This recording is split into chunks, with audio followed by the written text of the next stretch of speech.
Il y a des choses que je remarque qui me dérangent un petit peu.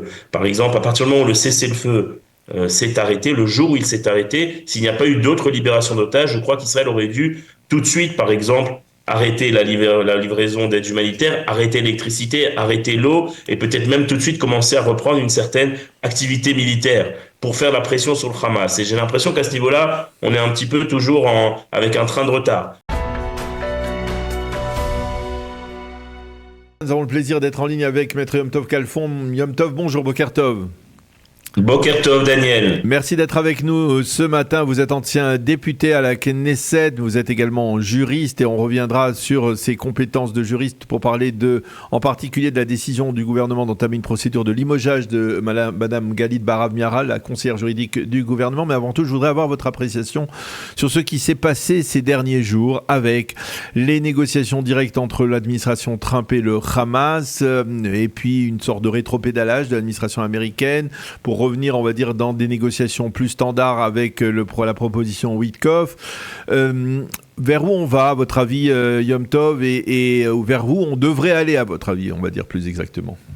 Écoutez, au niveau de la négociation directe, je pense qu'au niveau de l'administration, il y avait des bonnes intentions. On a vu à quel point Trump est totalement engagé aux côtés d'Israël et particulièrement sur le dossier des otages. Donc, je ne crois pas sur la personnalité de Donald Trump, on pourrait émettre des critiques. J'ai par contre entendu l'envoyé en lui-même, Adam Boller, que j'ai trouvé en tout cas au niveau des éléments de langage qu'il a développé, qu'il semble être assez naïf. Et qui croit que le Hamas c'est comme n'importe quel partenaire avec lequel on fait un deal. Il a parlé de Je braves crois qu'il n'a gars. pas compris qui sont le Hamas, qui sont ces monstres que nous avons face à nous et que c'est pas une partie avec laquelle on peut négocier. En tout cas, pas de cette manière-là, pas en venant avec une certaine naïveté peut-être qu'on entend souvent à gauche en Israël, dans le monde démocrate aux États-Unis, pas chez Donald Trump bien heureusement. Donc voilà, je pense qu'au niveau de l'envoyé spécial lui-même n'était pas forcément la personne la plus adaptée et j'espère que maintenant l'administration Trump a bien compris à qui on a affaire en face. Et qu'il faut mener ces négociations en prenant en considération que face à nous, il y a une organisation terroriste sanguinaire dont le but est évidemment, il faut d'abord libérer les otages, mais qu'il faut anéantir à tout prix. Alors, je voudrais revenir sur l'aspect, on va dire, sécuritaire. Il y a beaucoup de gens qui disent il ne faut pas céder au Hamas, effectivement, mais il y en a d'autres qui nous disent bien, finalement, on doit tous céder au Hamas pour permettre la libération de tous les otages, c'est-à-dire mettre le Hamas le dos au mur et l'obliger à libérer tous les otages en échange d'un arrêt de la guerre.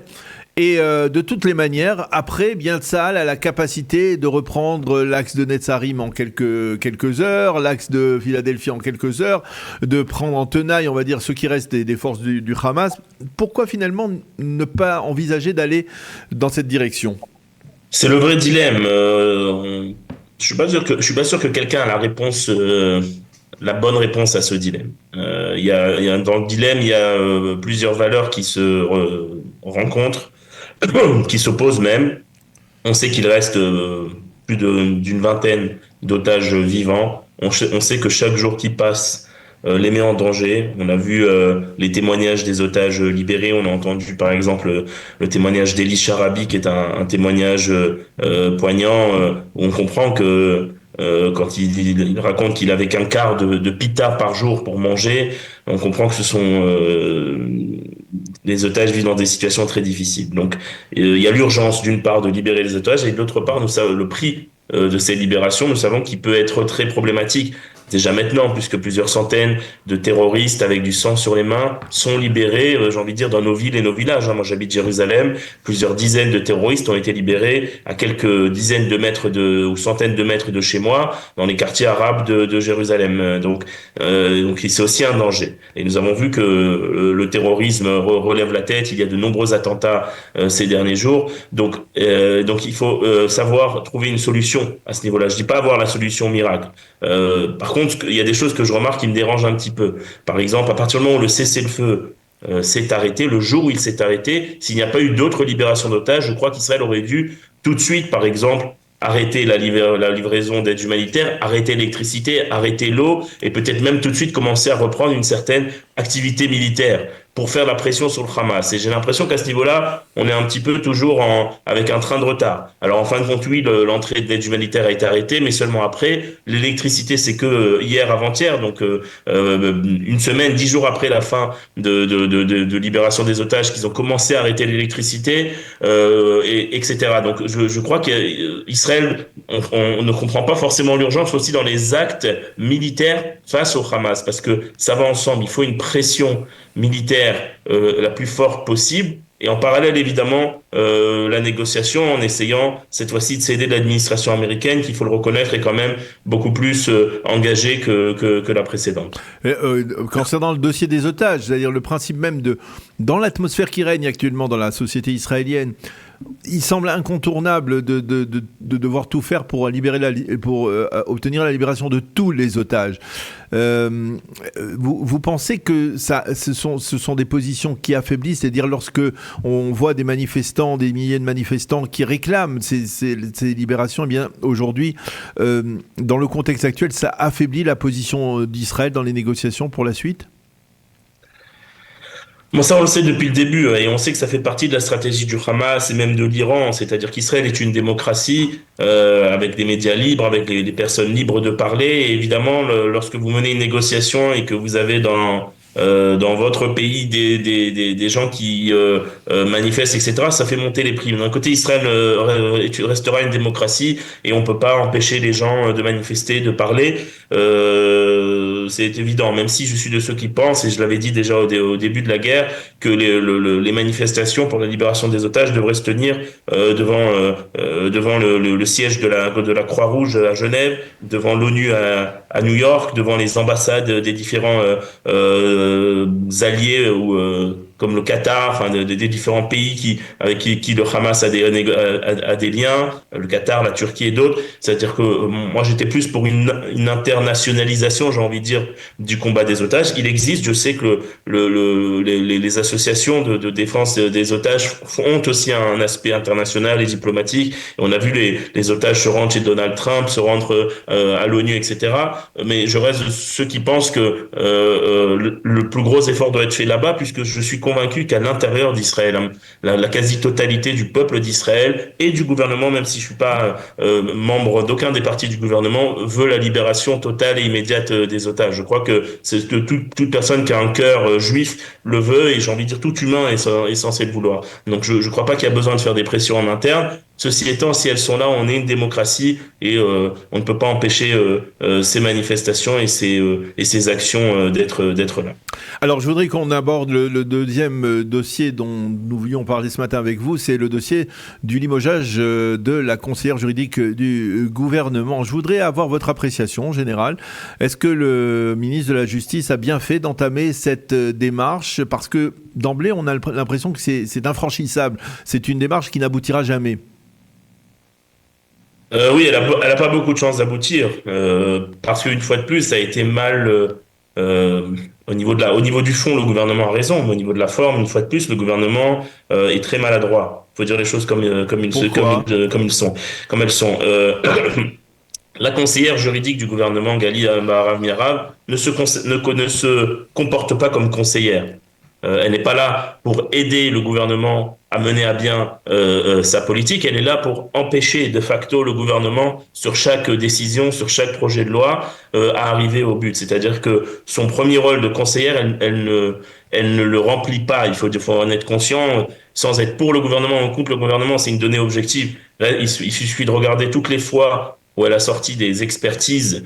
Elle est tout le temps dans la partie adverse. Alors, je ne dis pas que tout ce que fait le gouvernement est bien, et peut-être qu'il y a des fois où c'est justifié. Mais ça m'étonnerait quand même le fait qu'il y ait une telle masse de cas où elle n'est pas en ligne alignée sur la position du gouvernement. Il n'y a jamais eu dans l'histoire d'Israël un conseiller ou une conseillère juridique qui est tout le temps en désaccord ou quasiment tout le temps en désaccord avec le gouvernement. Donc là, il y a un problème dans la relation entre le gouvernement et la conseillère. Il n'y a aucune relation de confiance entre les deux. Il y a déjà eu par le passé des tensions. Ça peut arriver, mais ça arrive de manière, une fois de temps en temps, sur un dossier particulier. Il n'y a jamais eu un cas où c'est tout le temps. Et à partir de donc sur cette base-là, c'est vrai que ces deux entités, le gouvernement israélien et la conseillère juridique, ne peuvent plus travailler ensemble, puisqu'ils n'arrivent pas. Le gouvernement est obligé à chaque fois de payer des avocats privés pour être défendu à la Cour suprême sur chaque dossier. Ce que vous dire par rapport à nos impôts, on paye à la fois donc le salaire de la conseillère juridique et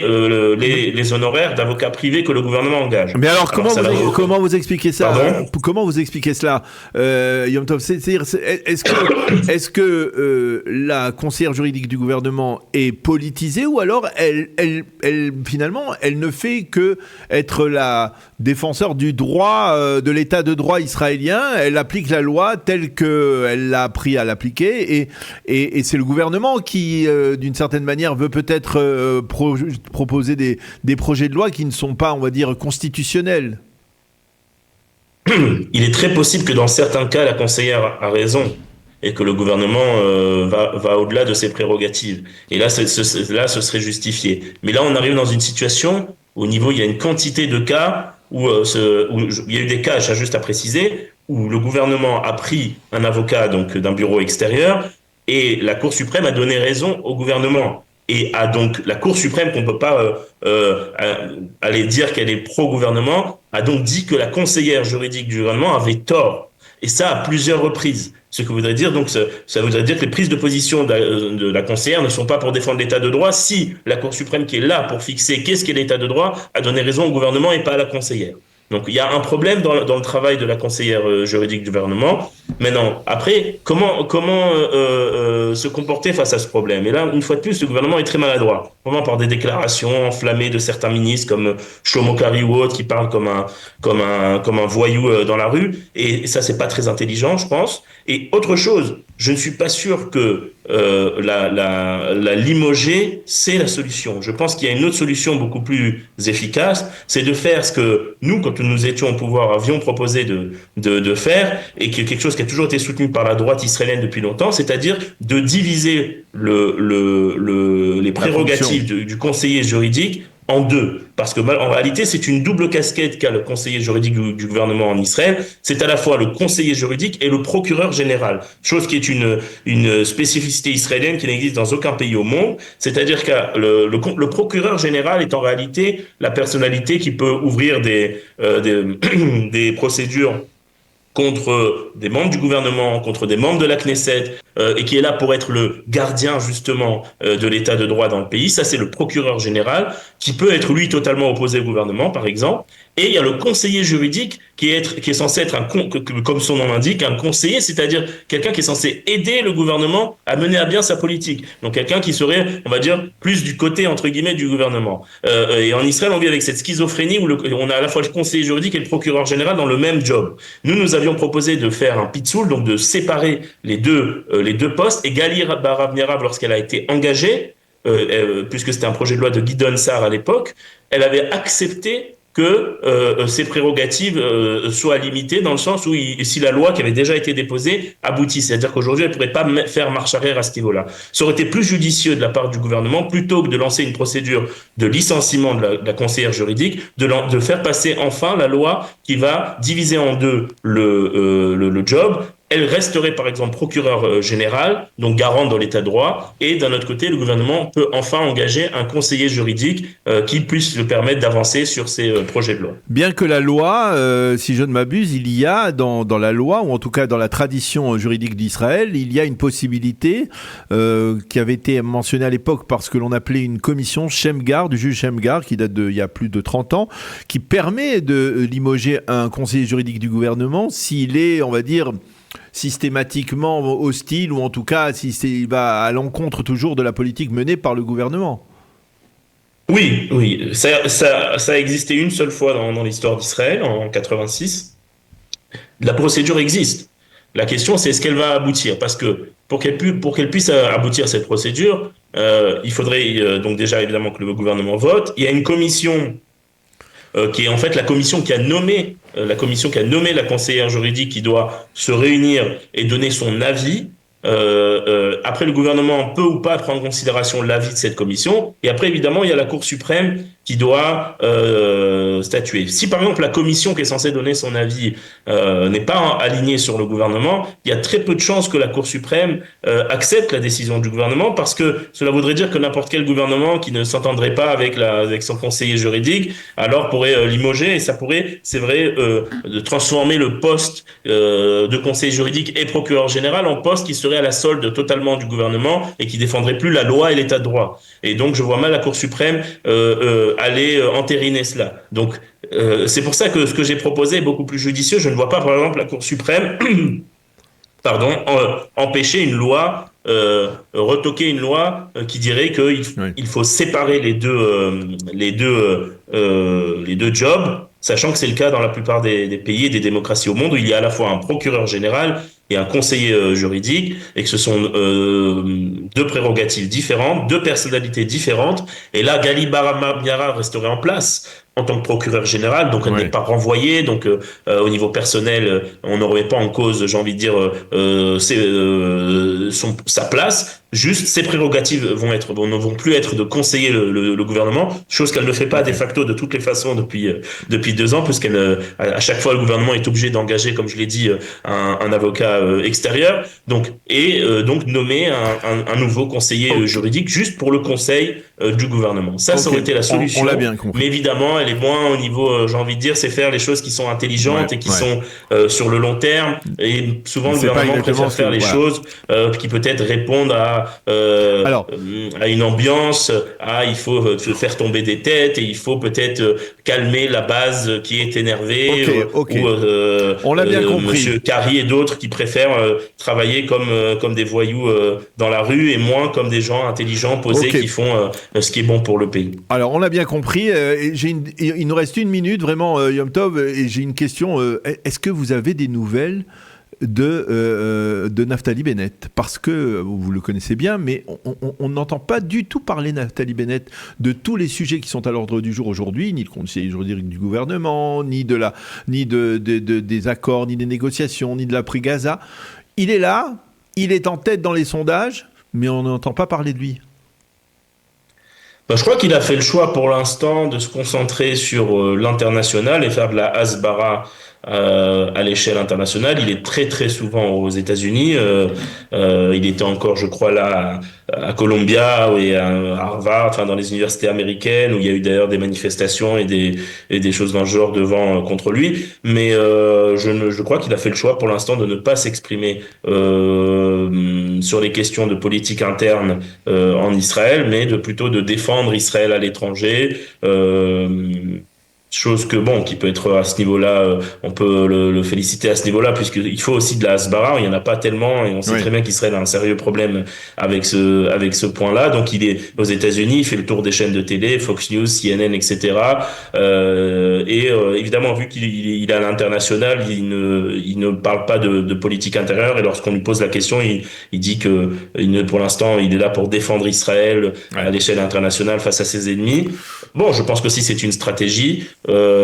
J'entends, comme vous le sous-entendez dans votre question, le fait qu'il ne s'exprime pas sur des politiques intérieures, alors que certains sondages du accord de Boscore cela dérange. Il y a des journalistes qui l'ont critiqué à ce niveau-là, notamment Raviv Drucker, le journaliste de la 13e chaîne, Oui. classé à gauche, qui en a fait toute une campagne un peu contre lui. Bon, après c'est son choix, et C'est son choix. Bon, on verra effectivement, on verra effectivement comment ça se traduira dans les sondages lorsqu'il prendra position, parce qu'il sera finalement obligé de le faire le moment venu. En tout cas, merci beaucoup, Maître Yom Tov Kalfon, de nous avoir aidé à mieux comprendre ces dossiers, en particulier le dossier de la conseillère juridique du gouvernement. Merci beaucoup d'avoir été avec nous ce matin. Bonne journée.